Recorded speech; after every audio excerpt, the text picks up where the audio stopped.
करने वाला जो यूज होता है। जी, तो एसिड को न्यूट्रलाइज, जैसे हमारे मुझे मेरे शरीर में क्या हुआ, एसिडिटी हो गया।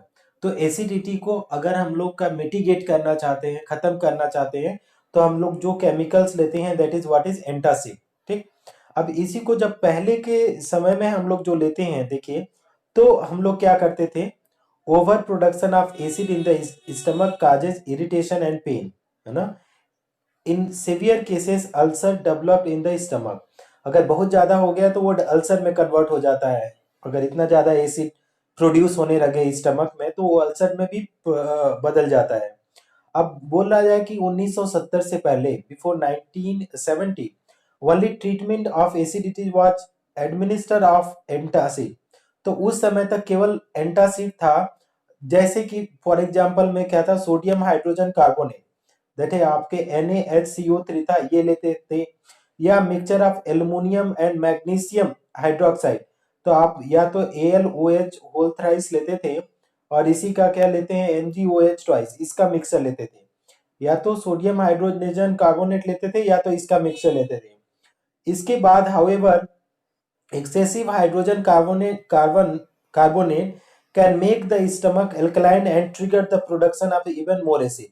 तो अगर आप ज्यादा अगर क्वांटिटी में आपने ले लिया उसको, तो ये बोला जा रहा है कि अगर ज्यादा क्वांटिटी में लिया तो उस केस में क्या होता था कि जो ये सोडियम हाइड्रोजन कार्बोनेट है, वो क्या कर देता है कि ट्रिगर कर देता है स्टमक को, ज्यादा वो प्रोडक्शन करने लगता है एसिड।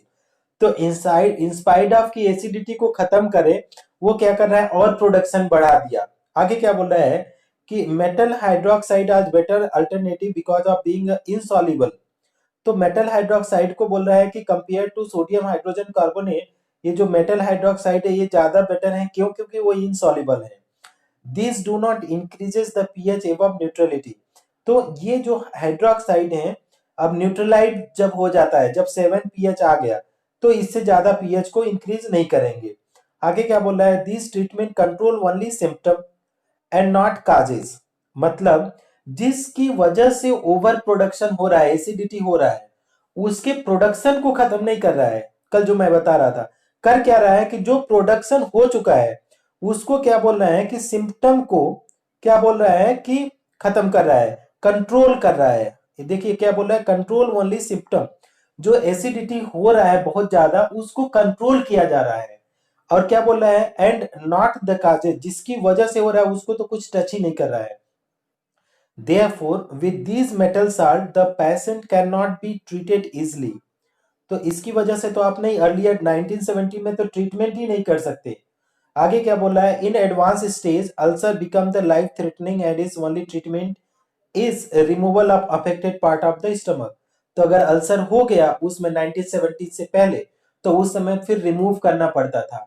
आज के समय में, तो अब आज के समय में देखिए क्या होता है। आज के समय में जो कल मैं बता रहा था उसको ध्यान से समझिए, आज के समय में क्या होता है। तो a major breakthrough in the treatment of hyperacidity come through the discovery according to which a chemical histamine, कौन सा केमिकल है, histamine, emulate the secretion of pepsin and hydrochloric acid in the stomach. तो आप एक histamine करके एक protein होता है हिस्टामाइन, ये क्या करता है कि HCl को और पेप्सिन को, है ना, पेप्सिन को ये प्रोड्यूस करता है ना, सीक्रेट करता है, हेल्प करता है। ठीक है, ये एक प्रोटीन है हिस्टामाइन, ध्यान से समझ लीजिए। अब ये हिस्टामाइन क्या करता है कि HCl एसिड को प्रोड्यूस करता है, कहां पे, स्टमक में। आगे क्या बोल रहा है, the drugs histamine was receptor, यहाँ पे the drugs cimetidine tagamet was designed to prevent the interaction of histamine with the inter receptor present in the stomach wall. अब ध्यान से समझ लीजिए इसका क्या मतलब हुआ, कि मान लीजिए हमारे पास जो ये रिसेप्टर है इस तरीके से, कल मैं युक्ता को समझ में आ रहा है, रिसेप्टर। तो पहले तो ये क्या हो रहा था कि ये हिस्टामाइन इसमें ऐड हुआ, हिस्टामाइन। तो हिस्टामाइन का मान लीजिए इस तरीके से कोई शेप है, इस तरीके से। तो ये क्या कर रहा है कि जैसे ये इसके ऊपर फिट बैठेगा, इसके ऊपर, तो यहाँ पे क्या करेगा कि यहाँ पे जैसे ये होगा तो ओवर प्रोडक्शन कर देगा। ये क्या है, ओवर प्रोडक्शन ऑफ एसिड करेगा। ओवर प्रोडक्शन ऑफ क्या कर दिया, एसिड। लेकिन ये बोला जा रहा है कि अगर दूसरा केस हम लोग लेते हैं, मान लीजिए इस तरीके से है, ये क्या है, रिसेप्टर है, ध्यान दीजिएगा, ये रिसेप्टर है जहां पे ड्रग्स आपका चिपकेगा, रिसेप्टर। अब रिसेप्टर में हमने क्या लिया कि अब यहाँ पे हिस्टामाइन जो था, प्रोटीन था, उसकी जगह पे हम लोगों ने क्या यूज कर लिया कि हमने यहाँ पे लिया मेडिसिन। ठीक है, मेडिसिन। तो जब आप मेडिसिन हुआ तो आप देखेंगे कि यहाँ पे क्या हिस्टामाइन अटैच होगा क्या, अब मेडिसिन अटैच हो गया यहाँ पे, तो क्या हिस्टामाइन अटैच हो पाएगा क्या, बोलिए। युक्ता समझ में आ रही क्या है? सर, नहीं हो पाएगा। तो अब क्या हिस्टामाइन अटैच नहीं होगा तो एसिड को प्रोड्यूस नहीं होगा, ये तो बाइंड हो जाएगा। तो अब क्या हो जाएगा, no acid produce, no acid produce, no acid produce. अब जब एसिड प्रोड्यूस ही नहीं होगा तो नो एसिडिटी। तो उस कंडीशन में हमारा एसिडिटी क्या होगा, ना एसिडिटी ना अल्सर का कोई भी परेशानी नहीं होगी। बात समझ में आ रही है? ये कब हो रहा है, जब ये मेडिसिन जैसे सिमेटिडीन है जो आप लोग आजकल के यूज में करते हैं, तो ये हुआ, समझा क्या? कल का मैकेनिज्म जो समझाया था उससे को रिलेट करेंगे तो समझ में आ जाएगा। यस सर, हाँ समझा। हाँ, क्योंकि आपका जो हिस्टाडीन था या हिस्टामाइन था वो रिसेप्टर के साथ अटैच होकर के बहुत एसिड प्रोड्यूस कर रहा था। लेकिन आज के समय में क्या करता है, रिसेप्टर के साथ मेडिसिन जुड़ जाता है जो हम लोग लेते हैं, तो वो क्या करता है कि फिर अब तो हिस्टामाइन जाएगा ही नहीं, इसके साथ अटैच ही नहीं होगा, तो एसिड नहीं प्रोड्यूस होगा, मतलब एसिडिटी खत्म हो जाएगा। इसी पॉइंट को यहाँ पे बोला जा रहा है कि histamine with receptor present in the stomach wall क्या कर रहा है, the resulted in release of lesser amount of acid. तो जब आपको क्या बोल रहा है कि जब ड्रग्स उस पे ही चला जाता है रिसेप्टर के साथ, तो कम अमाउंट में एसिड रिलीज होगा। आगे देखिए, the importance of drugs was so much that the remains the largest selling drug in the world until the another drugs क्या है, रेंटिडिन, ये आप लोग लेते हो या जिनटेक के नाम से भी आता है, वाज डिस्कवर। तो जब तक ये रेंटिडी नहीं आया था, जिनटेक नहीं आया था, तब तक काफी परेशानी थी। लेकिन आज के समय में तो ये जैसे सिमेटिडिन हो गया, रेंटिडिन हो गया, जिनटेक हो गया, तो इसकी वजह से आपका जो ट्रीटमेंट ऑफ एसिडिटी है वो काफी इजीली हो जा रहा है। बात समझ में आ रही है? तो कभी आप लोगों का आपका एसिडिटी का कभी आप किसी को होता है तो आप बता सकते हैं कि जाकर के सिमेटिडिन ले लो या रेंटिडिन ले लो या जिनटेक ले लो, अपने आप ये खत्म हो जाएगा। इरेज कर दो, समझ में आ गया ये वाला? Yes sir. अब नेक्स्ट अपने पास जो, यस सर। हाँ नेक्स्ट अपने पास जो पॉइंट है, एंटी हिस्टामाइंस है। ठीक है, अब एंटी हिस्टामाइन इसको समझ लीजिए क्या होते हैं एंटी हिस्टामाइन। तो histamines is a potent vasodilator, vasodilator. It has various function. It contract the smooth muscle in the bronchi and gut and relax other muscle such as those in the wall of the blood vessels. Histamine is also responsible for the nasal congestion associated with the common cold and allergic response to pollen. तो जो भी हिस्टामाइंस होता है उससे आपका allergy हो सकता है या आपका कॉन्ट्रैक्शन हो सकता है, कुछ भी हो सकता है। अब उसको ट्रीटमेंट करने के लिए हम लोग जो ड्रग्स लेते हैं एंटी हिस्टामाइन लेते हैं। देखिए क्या बोला है, सिंथेटिक ड्रग ब्रोमो, ये है ब्रोम फेनिरामाइन, डाइमिटैप एंड टेरेफिनाडाइन, सेल्डान है, एटसेट्रा आर्ट क्या है, एंटी हिस्टामाइन है। ये सब क्या है, anti histamine. They interfere with the natural action of histamine by competing with the histamine for the binding site of the receptor where histamine exert its. आगे देखिए, exert its. Now the question that the arise is why do ever mention as antihistamine not affect the secretion of acid in stomach? The reason is that in no anti allergic and the antacid drug work in sir, different. हाँ बोल। आपकी आवाज clear नहीं आ रही है। अच्छा रुकिए रुकिए, मैं बता रहा हूँ, एक सेकेंड, एक सेकेंड। अभी अब देखिए तो, इज इट नाउ ओके?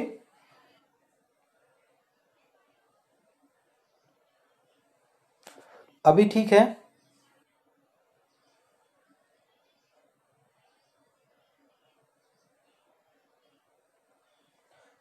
अभी आवाज जा रही है युक्ता? अरे यार, ये तो कम अधिक हो रहा है। Is it Audible?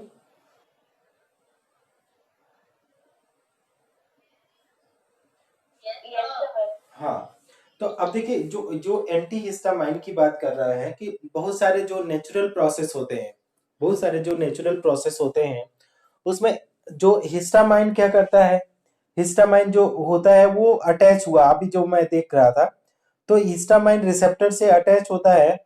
और जैसे यहाँ से बोल रहा है कि कॉन्ट्रैक्ट, स्मूथ मसल कॉन्ट्रैक्ट करेगा, ब्रोंकाई करेगा, तो उस केस में क्या करता है, कभी कभी जो होता है कॉन्ट्रैक्ट, वो क्या होता है कि नजल कंजक्शन होता है, जैसे नाक का सिकुड़ना हो गया, है ना, कॉमन कोल्ड हो गया, एलर्जिक हो गया, वो सब क्यों हो जाता है कि जो एक टाइप की प्रोटीन होता है हिस्टामाइन, वो रिसेप्टर से बाइंड हो जाता है। ठीक, तो उसकी वजह से ये जैसे आपका एलर्जी हो गया, है ना, एलर्जी क्या होता है कि कोई चीज आपने मेडिसिन लिया या कोई भी चीज लिया तो कुछ खा लेते हैं तो उससे एलर्जी हो जाता ही है ना।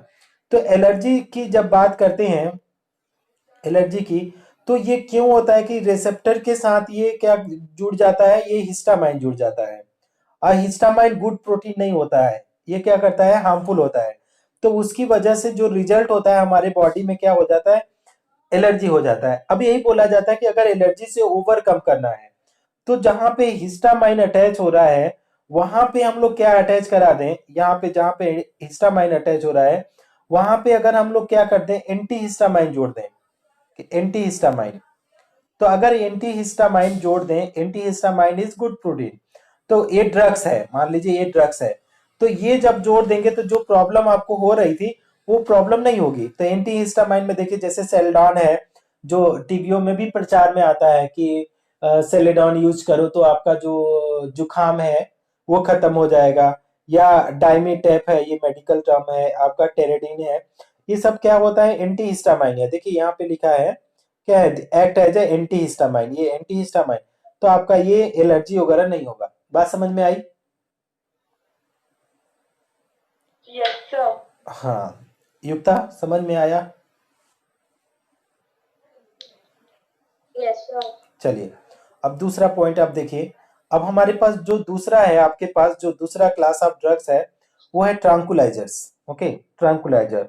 अब ट्रांकुलाइजर जो होता है इसको बोला जाता है कि न्यूरोलॉजिकल ड्रग्स है ना, ये न्यूरोलॉजिकल है। मतलब क्या होगा कि जो भी ट्रांकुलाइजर लेते हैं वो हमारे नर्वस सिस्टम पे अफेक्ट करता है, नर्वस सिस्टम के थ्रू काम करता है। तो ट्रांकुलाइजर को जब भी बात करेंगे तो ये क्या है, न्यूरोलॉजिकली एक्टिव ड्रग है, न्यूरोलॉजिकली एक्टिव ड्रग है। तो ये न्यूरोलॉजिकली एक्टिव ड्रग जनरली होते क्या है, ये एडिक्टिव होते हैं। तो जैसे जो भी निकोटीन वगैरह लेते हैं सब, they all affect the your nervous system. इसी की वजह से ये क्या करता है कि हमारा इसके ऊपर कंट्रोल ही नहीं होता है। तो पहला जो न्यूरोलॉजिकली एक्टिव ड्रग्स है वो है ट्रांकुलाइजर। दूसरा अगर बात करें न्यूरोलॉजिकल तो एनाल्जेसिक्स है ना, एनाल्जेसिक्स है। और दूसरा अगर बात करें एनाल्जेसिक्स के बाद एक और क्लास का ड्रग्स आता है, बस इतना ही है, दो ही है एनाल्जेसिक्स का क्लासिफिकेशन है। तो एनाल्जेसिक्स हो गया और ट्रांकुलाइजर हो गया। अब ये न्यूरोलॉजिकली एक्टिव ड्रग्स है, इसका मतलब क्या है, अब इसको देखिए, इसका आप कि जब इंटेंस पेन होता है, बहुत ज्यादा खतरनाक होता है, तो ये हम लोग क्या यूज करते हैं, ट्रांकुलाइजर यूज होते हैं। जब बहुत ही ज्यादा पेन हो गया, जैसे आपका चाइल्ड बर्थ के समय का पेन हुआ या कैंसर का ट्रीटमेंट जब होता है, तब जब पेन होता है उस टाइम में हम लोग ट्रांकुलाइजर्स यूज करते हैं। अब ट्रांकुलाइजर ये होता क्या है, जैसे जैसे जो बेहोश कर देते हैं ना उसको, तो वो ट्रांकुलाइजर्स होते हैं। देखिए क्या बोला है, tranquilizers and analgesics are neurologically active drugs, this affect the message transfer mechanism from nerves to receptor. अब देखिए आगे क्या बोला जा रहा है, tranquilizer are the class of chemical compound used for the treatment of stress। दूसरा है माइल्ड और इवन सिवियर मेंटल डिजीज, तो जो भी मेंटल डिजीज होगा उसको और स्ट्रेस को। आगे क्या बोला, these relieves anxiety, stress, irritability, excitement by inducing sense of well being. तो अगर हम लोगों को स्ट्रेस हो गया, डिप्रेशन हो गया, इस टाइप का अगर आता है, एनोक्सिटी हो सकता है, एनोक्सिटी, तो उस केस में हम लोग ट्रैंकुलाइजर यूज करते हैं। They form an essential component of sleeping pills. जो भी सोने का दवा हम लोग लेते हैं, आजकल तो मेडिसिन में मिलता ही नहीं है। जाकर के स्लीपिंग पिल्स अगर मांगो आप, तो कोई नहीं देगा जब तक डॉक्टर का रिटर्न नहीं होगा। तो स्लीपिंग पिल्स आपको नहीं मिलेगा, है ना। हाँ, हाँ, तो प्रिस्क्राइब होना चाहिए। प्रेस जी। तो वो क्या है, वो ट्रैंकुलाइजर्स हैं। और ट्रैंकुलाइजर्स आपने क्या हुआ, न्यूरोलॉजिकल एक्टिव ड्रग्स है। तो ये बोला जाता है कि मान लीजिए आपने ज्यादा ले लिया, स्लीपिंग पिल्स वगैरह ज्यादा ले लिया, तो उस केस में होता क्या है कि आपके नर्वस सिस्टम को अफेक्ट करेगा। और जब नर्वस सिस्टम अफेक्ट होगा तो आपका जो सेंस ऑर्गन है वो काम करना बंद होगा। तो इसीलिए स्लीपिंग पिल्स करता क्या है, ये नर्वस सिस्टम को जाकर के अफेक्ट करता है। और हमारा उस कंडीशन में नर्वस सिस्टम काम नहीं करता है, तो हम सोचना भूल जाते हैं। और जैसे ही कोई चीज सोचना भूल जाते हैं, तो हम स्लीप में आ जाते हैं। ठीक है, लेकिन कभी भी स्लीपिंग पिल्स लेकर के उतना साउंड स्लीप नहीं आता है। जो नॉर्मल स्लीप होता है स्लीपिंग पिल वाला, वो स्लीप होता ही नहीं है। ये तो केवल आपका नर्वस सिस्टम को अफेक्ट करता है। आगे कर रहा है, there are various type of tranquilizer. They function by the different mechanism. For example, noradrenaline है ना, एड्रिनल ग्लैंड से निकलता है नॉरएड्रेनालिन। आगे देखिए, is one of the neurotransmitter they play in the mood changer।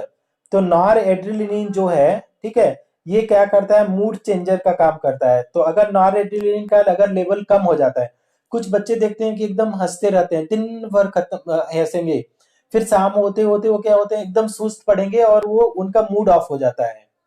तो मूड नहीं ऑफ होता है, मूड थोड़ी ऑफ होता है, वो होता क्या है कि जो नॉर एड्रेनालिन का लेवल जो होता है उसके ब्लड में कम हो जाता है। तो नॉर एड्रेनालिन का जब लेवल कम हो जाएगा तो वो लो फील करने लगेगा। और लो फील करता है तो उसकी वजह से आदमी क्या होता है, डिप्रेशन में चला जाता है।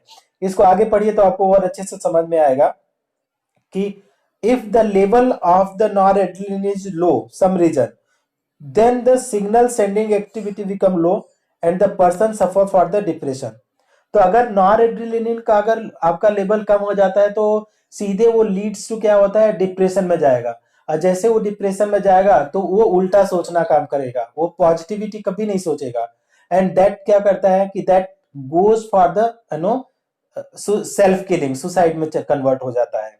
क्योंकि वो कुछ भी पॉजिटिव उसको दिखाई नहीं देगा अगर नॉन एड्रेनालिन का लेवल कम है। इसीलिए बोला जाता है कि एड्रिनल ग्लैंड जो मास्टर ग्लैंड तो खैर पिट्यूटरी ग्लैंड है, उसको भी बहुत ही केयरफुली मैनेज करना चाहिए। आगे अगर देखिए क्या बोला जा रहा है, in such a situation anti depressant drugs are required. तो अब देखिए क्या बोला है कि अगर डिप्रेशन हुआ तो कौन सा ड्रग्स चाहिए, anti depressant drugs required. These drugs inhibit the enzymes which catalyze the degradation of noradrenaline। तो आगे क्या बोला है, if the enzyme is inhibited, this important neurotransmitter is slowly metabolized and can activate the receptor for longer period of time, thus the contracting the effect of depression। Iproniazid and the phenelzine are the two such drug. अब देखिए इसमें कर क्या रहा है, terminology पे मत आप जाइए। ये बोला जा रहा है कि जब आदमी डिप्रेशन में चला जाता है तो रीजन क्या होता है कि वहां पे कुछ एंजाइम्स जो होते हैं वो कम पड़ जाते हैं। ठीक है, तो उसकी वजह से वो कनेक्ट नहीं कर पाता है, जो नॉरएड्रेनालिन है वो ब्लड में नहीं जा पाता है रिसेप्टर पे। तो उसकी वजह से आज के जमाने में हम लोग क्या यूज करते हैं, ये एंटी डिप्रेसेंट ड्रग्स है नो, आइप्रोनाजाइड। ये आइप्रोनाजाइड इजिली मिल जाता है, उतना उतना मतलब कि आपके नर्वस सिस्टम को नहीं अफेक्ट करता है। जैसे नॉर्मल आदमी बोलेगा कि सर मैं थोड़ा सा डिप्रेशन लग रहा है, तो ये जाकर के दुकान वाले, कुछ दुकान वाले दे देते हैं आइप्रोनाजाइड, और कुछ लोग नहीं देते हैं। और दूसरा जो है फेनिलजिन है, ये फेनिलजिन वगैरह थोड़ा सा हाई लेवल का ड्रग्स है, इसको नहीं देते हैं। अब आगे क्या बोल रहा है, सब ट्रैंकुलाइजर नेमली नो क्लोरोडाइजिपॉक्साइड एंड मेप्रोबामेट। मेप्रोबामेट तो बहुत लोगों को दिया जाता है आज के समय में। आगे are relatively mild tranquilizer suitable for relieving tension. एक लास्ट वाला है equanil is use for the controlling depression and hypertension. तो इक्वानिल जो है आपका बेस्ट ड्रग माना जाता है। अब कभी कभी ऐसे जाना ना, जब आप गवर्नमेंट हॉस्पिटल में जाना, कुछ भी तुमको लेना देना नहीं है, जा करके बोलना कि सर मुझे थोड़ा सा डिप्रेशन हो रहा है, तो डेफिनेटली आपको देगा, तो इक्वानिल देगा ही देगा, है ना। जब डिप्रेशन जाओगे, लेना नहीं है, जा करके आप टेस्ट कर सकते हो। कि व्हेन वी वर स्टडिंग ना, तो हम लोग कुछ न कुछ ऐसे, हमारे फ्रेंड थे, हम लोग करते थे। तो ये कई बार हम लोगों ने देखा है कि कई फ्रेंड गए ना, सबको इक्वानिल ही देता था वो। जब भी आप डिप्रेशन में हो, एंटी, तो उस कंडीशन में आपका एंटी डिप्रेसेंट जो होता है, इक्वानिल दिया जाता है। तो ये ध्यान देंगे कि आपके कॉम्पिटिटिव एग्जाम हो गया या तो बोर्ड एग्जाम, ये पूछा जाता है कि नेम द 2-3 ड्रग्स, या तो 4 ऑप्शन दे देगा, विच इज द आपका एंटी डिप्रेसेंट बोल देगा, या न्यूरोलॉजिकली एक्टिव ड्रग, या बोलेगा कि कौन सा है आपका डिप्रेशन में होगा, यूज होगा, कौन सा तो आप इसमें लिखेंगे कि इक्वानिल जो है use controlling depression and hypertension. तो ये सब नाम भी आप लोग याद रखिएगा। आगे देखिए क्या बोला है, derivative of the barbituric acid, है नो, विरोनल, एमाइटल, ये है nembutal, luminal, and the second constituent of important class of tranquilizer, these derivatives are called barbiturate, है ना, barbiturate। तो बार ब्यूटारेट क्या बोला है, आर द हिप्नोटिक है, एक ऐसा ड्रग्स है, ये बार ब्यूटारेट जो भी है ना, बार ब्यूटारेट, ये सब हिप्नोटिक ड्रग्स है। अब हिप्नोटिक्स क्या होता है कि स्लीप प्रोड्यूसिंग एजेंट है, ये सारे जितने भी हिप्नोटिक्स होते हैं वो स्लीप प्रोड्यूसिंग ड्रग्स है। Some other substance use as a tranquilliser are valium and serotonin. तो अदर आपका ट्रैंक्विलाइजर ये भी है आपका जो हिप्नोटिक क्लास में आएगा, वेलियम एंड सीरोटोनिन। तो कभी भी हिप्नोटिक्स जो भी होते हैं उसको नहीं लेते हैं, क्योंकि ये ओवर स्लिप्स आदमी को देता है, जो भी हिप्नोटिक ड्रग्स होते हैं। ऐसे तो जो जो लोग ये जो पीते वगैरह है ना, जो निकोटीन लेते हैं, जैसे उस टाइप का गांजा वगैरह जो होते हैं, they all comes under the hypnotic, मतलब ये न्यूरोलॉजिकली एक्टिव में आता है, हिप्नोटिक होते हैं। हिप्नोटिक का मतलब उसको लेने के बाद आपको दिन दिन रात नींद आएगी। कभी कभी आप जब बड़े बड़े शहरों में जाते हैं तो दुकानों पे होता क्या है कि वो लोग ये मिला करके देते हैं, हालांकि उस समय में आपका ब्रेन कॉन्शियस लेवल में काम करता रहता है, हिप्नोटिक के केस में पूरी तरीके से वो उसमें नहीं जाता है। तो आप एक कॉन्शियस लेवल से आप अपने घर में पहुंच सकते हैं, चांसेस है, आप इधर इधर नहीं जाएंगे, आप पहुंच जाएंगे। लेकिन जो हिप्नोटिक ड्रग्स होता है वो क्या करता है कि इमीडिएटली आपको स्लीप में ले जाएगा बहुत लंबे समय के लिए, हिप्नोटिक ड्रग्स। तो जो लोग बहुत जैसे किसी के घर में डेथ हो गया या कुछ और हो जाता है, तो they all take the hypnotics drugs, उस कंडीशन में हिप्नोटिक्स लिया जाता है। और हिप्नोटिक ड्रग्स जो भी बारब्यूटेरेट होते हैं उसको मैंने बता दिया कि वेलियम हो गया और सीरोटोनिन, दो आपके हिप्नोटिक ड्रग्स में आते हैं। कि जिसको 3-4 दिन की स्लीप ही नहीं आ रही है हफ्ते भर से, तो आप वो हिप्नोटिक्स ले करके आप जा सकते हैं। दूध में मिला करके भी दिया जाता है कहीं कहीं, जैसे लखनऊ में मैं था तो वहां पे मुझे पता था कि यहाँ पे मिल्क में मिला करके देते हैं कुछ पीने के लिए। तो ये या तो होली जब होता है, होलियों में तो भांग की जो गोली खाते हैं, this all are the hypnotics only, but that is not the registered things. आगे देखिए क्या है, दूसरा है आपका एनालिटिक्स है। तो जब एनालिटिक्स की बात करते हैं तो देखिए क्या बोला जाता है कि एनालिटिक्स रिड्यूसेस और एबॉलिश द पेन। क्या बोल रहा है कि या तो पेन को खत्म ही कर देगा या तो रिड्यूस करेगा, without causing impairment of the conscious, मतलब कि बिना आपका जो कॉन्शियस है उसको बिना खत्म किए हुए ये पेन को रिड्यूस करता है। मेंटल कन्वर्जन, आगे क्या बोल रहा है, मेंटल कंफ्यूजन को दूर करेगा, इनकोऑर्डिनेशन और पैरालिसिस ऑफ और some other disturbance of nervous system. तो इन सारे केसेस में हम लोग क्या यूज करते हैं, एनालिटिक्स यूज करते हैं। These are classes as follow. तो अब एनालिटिक्स को दो पार्ट में डिवाइड कर दिया गया है, लेकिन ये एनालिटिक्स है, ये जो जो ये भी है, ये पेन को दूर करेगा। जैसे आप ट्रैंकुलाइजर देख रहे थे, वो भी पेन को दूर करता था, लेकिन वो सारे स्लीप प्रोड्यूसिंग हो जा रहे थे, इंपॉर्टेंट कंपोनेंट बन जा रहे थे।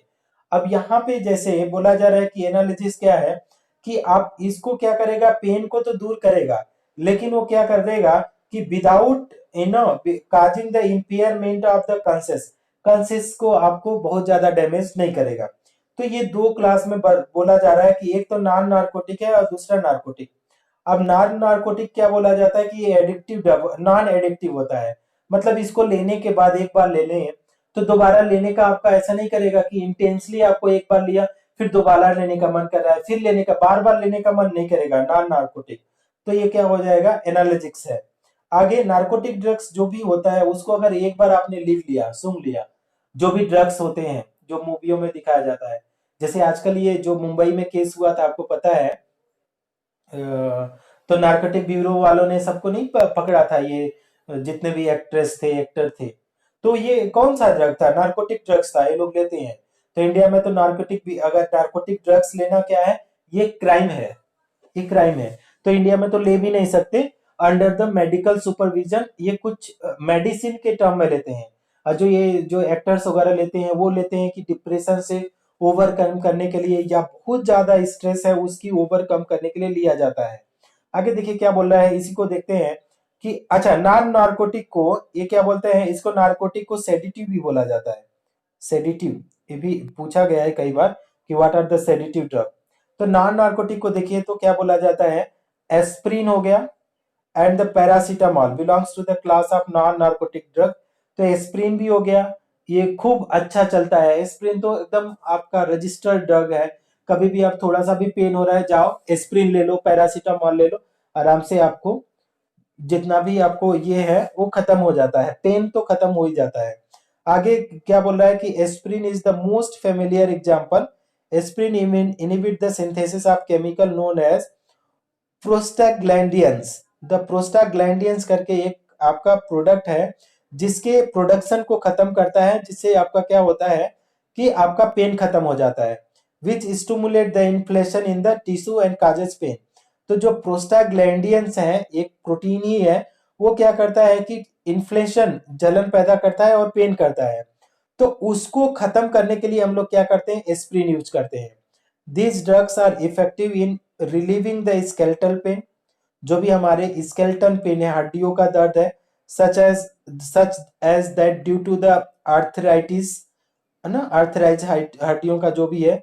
These drugs have many other defect such as the reducing fever, antipyretic, तो आपका जो भी आपका पैरासीटामोल हो गया, antipyretic and preventing the you know platelet coagulation because of the anti blood clotting action.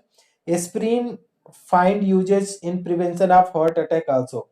तो जो एस्प्रिन है हार्ट अटैक में भी यूज किया जाता है, और आपका जो पैरासीटामोल है एंटीपायरेटिक, पायरेटिक का मतलब पायरो मेटलर्जी का एक टर्म बताया था, तो पायरो का आप लोगों ने बताया था कि हीट होता है, तो एंटीपायरेटिक का मतलब होगा जो हीट को कम करे। बात समझ में आ गई मैत्री? युक्ता?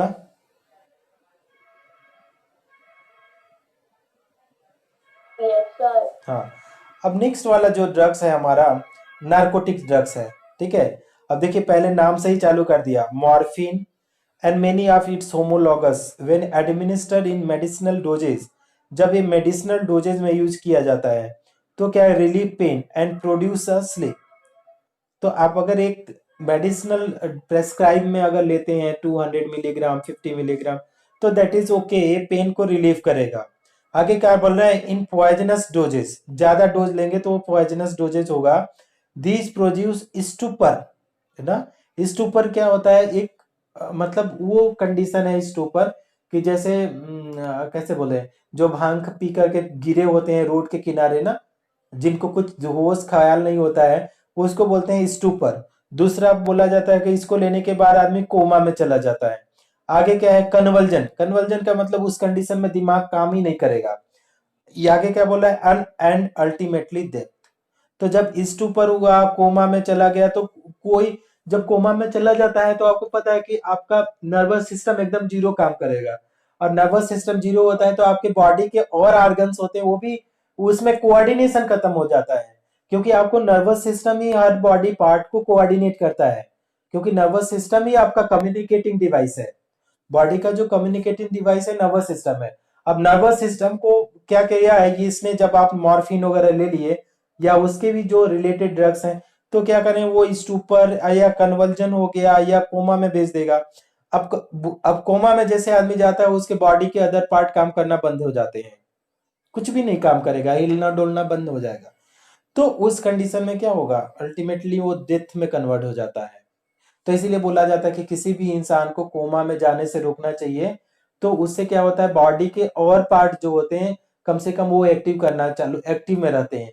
तो कभी भी जो आपका नार्कोटिक्स ड्रग्स हैं इनको तो लेना ही नहीं चाहिए, क्योंकि आपको पता ही नहीं है कि कितना लेना चाहिए कितना नहीं लेना चाहिए।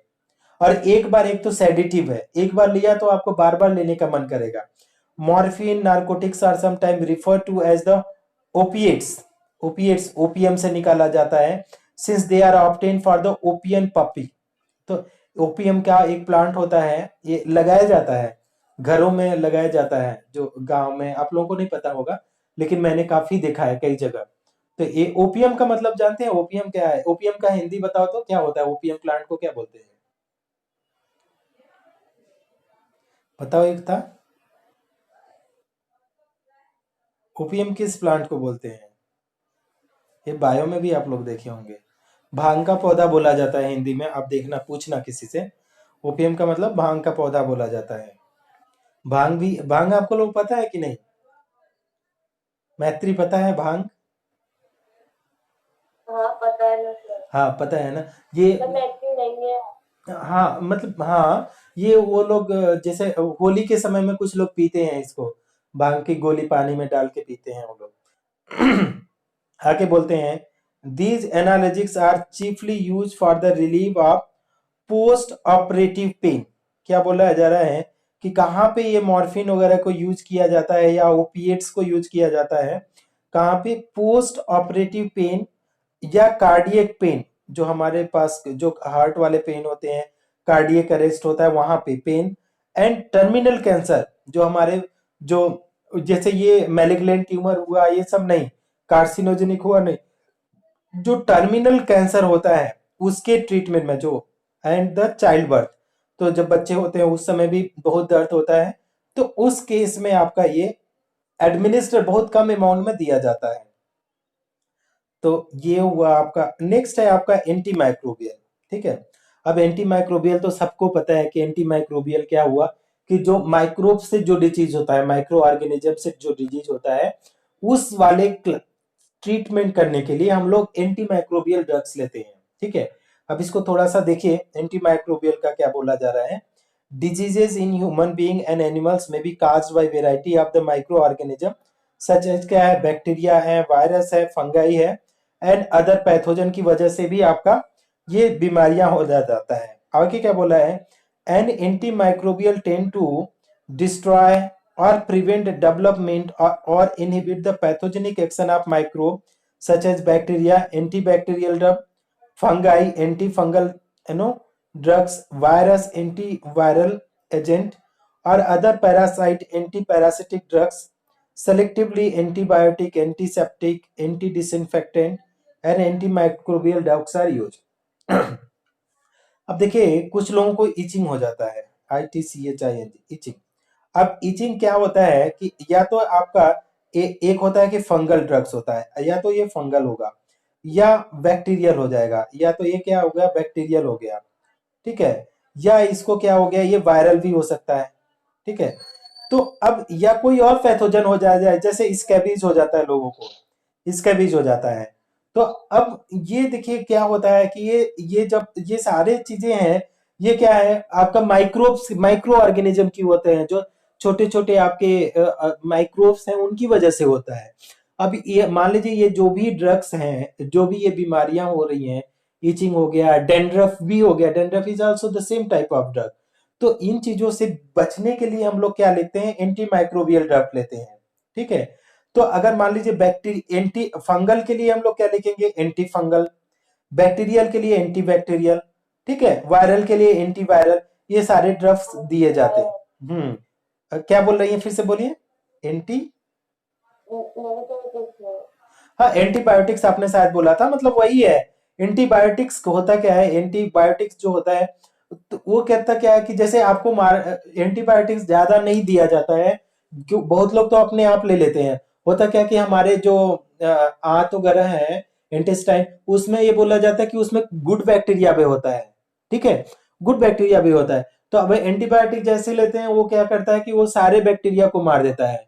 उसके लिए मतलब कुछ एंटीबायोटिक तो सेलेक्टिव होते हैं जो बहुत ही महंगे मिलते हैं, उसको हम लोग नहीं ले पाते हैं, खरीद पाते हैं। जैसे आपका सिट्रीजिन का जैसे आप लेते हैं तो लिवोसिट्रीजिन आता है, पी सिट्रीजिन, कई ब्रांड उसके ब्रांड आते हैं। तो अब सिट्रीजिन लिया तो ऐसे ही 10 रुपए में मिल जाएगा, 10 टैबलेट या 20 रुपए में मिल जाएगा। उसी लिवोसिट्रीजिन को लेंगे तो 60 रुपए मिलेगा, 80 रुपए में। और उसका और हाई ब्रांड लेंगे जैसे मैनकाइंड इंडिया या जो बहुत अच्छे अच्छे फार्मा कंपनी है, जितना ब्रांड में ऊपर जाएंगे, जितना रिफाइंड वाला मिलेगा, उतना उसका कॉस्ट बढ़ता जाएगा। तो कहने कॉस्ट बढ़ता है तो उसका कॉम्पोजिशन भी थोड़ा सा चेंज हो जाता है कि पर्टी स्पेसिफाइड हो जाता है। तो यही जैसे एंटीबायोटिक्स हो गया तो वो कुछ कॉमन एंटीबायोटिक्स हैं वो सबको मार देगा। जैसे एंटीसेप्टिक हो गया, अब एंटीसेप्टिक मान लीजिए कोई भी क्रीम आप लगा सकते हो, कोई ये थोड़ी है। लेकिन अगर आप बात करें कि 1 लाख क्रीम है आती है, तो 1 लाख क्रीम आती है, तो अगर आप 1 लाख क्रीम में से अगर आप देखें तो कुछ क्रीम कुछ पर्टिकुलर डिजीज को ट्रीटमेंट करता है। एक कॉमन आप कोई एंटीबायोटिक है जैसे, हाँ, जैसे कॉमन आप लगा दो, जैसे जो आप फेस पे लगाते हो उसी को आप किसी घाव पे लगाएंगे तो ट्रीट हो सकता है करेगा, लेकिन ऐसा भी हो सकता है कि बहुत टाइम में करेगा। तो उसके लिए भी एंटीसेप्टिक भी जो भी क्रीम आती है वो पर्टिकुलराइज भी होती है कि कोई एंटी फंगल क्रीम है, कोई एंटी बैक्टीरियल कोई क्रीम है, कोई आपका एंटी वायरल क्रीम है, एंटी स्कैबीज है। तो ये हुआ, बात समझ में आ रही है आप लोगों को? Yes sir. हाँ, अब देखिए दूसरा जो हो गया, मान लीजिए एंटी माइक्रोबियल में जो पहला क्लास आ रहा है एंटीबायोटिक। तो पहला तो एंटीबायोटिक होगा, दूसरा आपका क्या है, एंटीसेप्टिक आएगा। तो पहले हम लोग देखते हैं, एंटीबायोटिक पढ़ के आज छोड़ देंगे, कल पढ़ेंगे और को। तो अगर हम लोग बात करें एंटीबायोटिक, देखिए एंटीबायोटिक के ऊपर भी काफी क्वेश्चन पूछा जाता है। तो antibiotics are use for the treatment of infection because of their low toxicity और ह्यूमन एलिमेंट। ठीक है, यहाँ पे कुछ वर्ड ही लिखा है, दिखाई नहीं दे रहा है। Initially, antibiotics were classified as the chemical substance produced by microorganism, bacteria, fungi, and molds that inhibit the growth, even destroy the microorganism.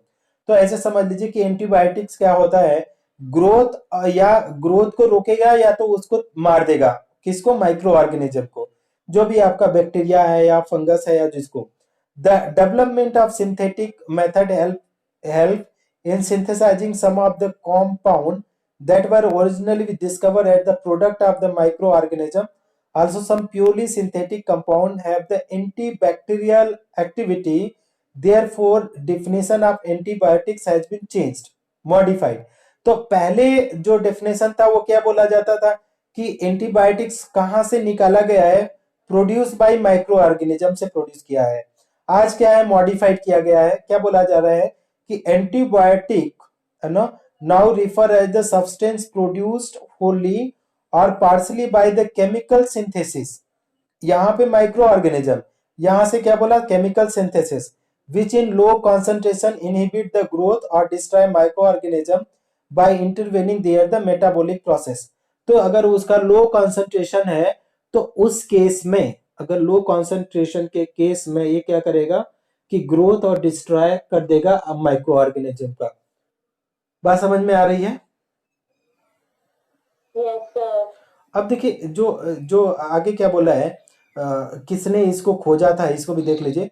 The search of chemical that would adversely affect the invading bacteria but not the host began in the 19th century Paul Ehrlich a German bacteria. अब देखिए जो भी ये जो anti fungal जो drugs आते हैं, anti fungal, ठीक है, एंटी फंगल, जब आप यहाँ पे जाएंगे जो अ, तो ये सब जर्मन मेडिसिन आते हैं। ये कैसे एंटी फंगल जो बेस्ड आता है वो जर्मन मेडिसिन आता है। जो एंटी फंगल्स होते हैं या एंटी बैक्टीरियल होते हैं वो जर्मन वाले होते हैं।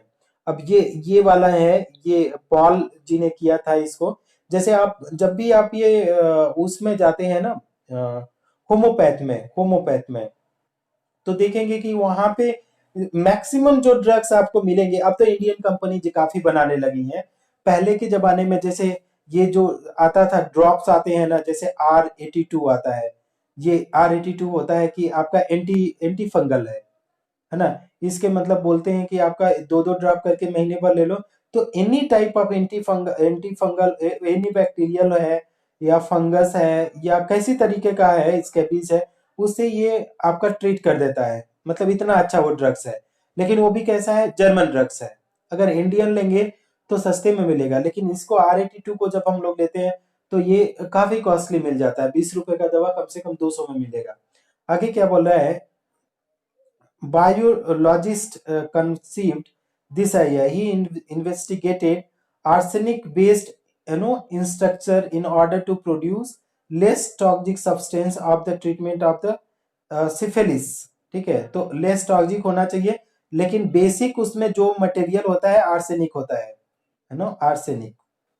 ठीक है, अभी जो कोरोना वायरस से बचने के लिए एक आर्सेनिक के नाम से, जो कुछ लोग तो हो सकता है लिए भी होंगे, जाना तो आप लोग देख लेना मार्केट में, हम वहां पे गए थे तो लिए थे वो उन्होंने चैतन्य जी ने, हमने तो वहां पे उन्होंने पता नहीं आर्सेनिक के नाम से ही उन्होंने दिया था कि जो अब वायरल ही तो है कोरोना वायरस, क्या है वायरल ही तो है, तो उससे बचने के लिए इस टाइप का ड्रग्स यूज किया उन्होंने दिया था।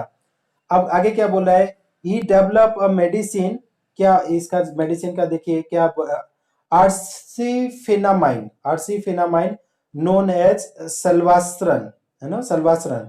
और पॉल इनरिच जो है got Nobel prize for the medicine in the 1908 for discovery, it was the first effective treatment discovered for the syphilis. Although the salvastran is the toxic for the human being, its effect on the bacteria, है no spirochaete, जो भी है spirochaete, which causes the syphilis much greater than the human being. In the same time, Enrich was the working as a Azo also noted that there is the similarities. तो आगे हम लोग कल पढ़ेंगे इसका थोड़ा सा। यहाँ पे देखिए जैसे सल्फोनामाइड्स है ना, तो अब एंटीबैक्टीरियल ड्रग्स को दो पार्ट में बांटा गया है। पहला चीज है आपका बैक्टीरिसाइड्स है और आपका बैक्टीरियोस्टेटिक है। अब बैक्टीरिसाइड एंड बैक्टीरियोस्टेटिक को हम लोग क्या करेंगे, कल पढ़ेंगे। थोड़ा सा हम लोग क्या करेंगे, जो एंटीबायोटिक है, थोड़ा सा मैं कल फिर से पढ़ाऊंगा, थोड़ा सा मैं देख लेता हूँ अच्छे से किसी और बुक से। तो आप लोगों को जैसे एंटीबायोटिक्स, जैसे आपका है ब्रॉड स्पेक्ट्रम एंटीबायोटिक हो गया, दूसरा नैरो स्पेक्ट्रम एंटीबायोटिक्स हुआ। तो ब्रॉड स्पेक्ट्रम क्या बोला जाता है कि ये कहाँ पे वाइड रेंज में अफेक्ट करेगा, कि ग्राम पॉजिटिव बैक्टीरिया हो ग्राम नेगेटिव बैक्टीरिया हो, सबके लिए ये मार देगा। और दूसरा क्या है, नैरो स्पेक्ट्रम जो एंटीबायोटिक है वो केवल एक बैक्टीरिया के अगेंस्ट में काम करेगा। अब देखिए यहाँ पे क्या बोला जा रहा है, एंटीबायोटिक्स हैव आइदर साइडल इफेक्ट, मतलब किलिंग इफेक्ट और इनहिबिटरी इफेक्ट, ना कि उसको या तो उनको ग्रोथ को हटाएगा या तो उसको किल करेगा। तो अब दो टाइप में हो गया। तो उसमें पहला चीज है कि आपका बैक्टीरिसाइडल है, ठीक है। बैक्टीरिसाइडल में बोला जा रहा है पेंसिलिन है, आप एमिनो ग्लाइकोसाइड्स है, आप अफ्लॉक्सिन है। तो ये आपका कौन सा है, साइडल है, ठीक है। तो साइडल मतलब क्या है, बैक्टीरिसाइडल मतलब किल कर देगा बैक्टीरिया को। और दूसरा है बैक्टीरियो स्टैटिक है, स्टैटिक मतलब ये इनहिबिटरी हुआ कि उसके ग्रोथ को कम होगा। तो इरेथ्रोमाइसिन हो गया, है ना, टेट्रासाइलिन हो गया या क्लोरोमफेनिकोल हो गया। तो आपका ये बैक्टीरियो स्टैटिक हो गया और बैक्टीरियोसाइडल। तो बैक्टीरियोसाइडल क्या हो गया, आपको इसको किल करेगा, और बैक्टीरियो स्टैटिक क्या कर देगा, इसको आपका ग्रोथ को खत्म करेगा। समझ में आ गया। Yes, sir. हाँ, अब इसको थोड़ा सा हम लोग कल देख लेंगे कि जो आपका ग्राम पॉजिटिव ये जो है ना ब्रॉड स्पेक्ट्रम और नैरो स्पेक्ट्रम बैक्टीरिया, इसको थोड़ा थोड़ा हम लोग कल देख लेंगे। Okay, sir. Okay okay, bye students. Thank you, sir.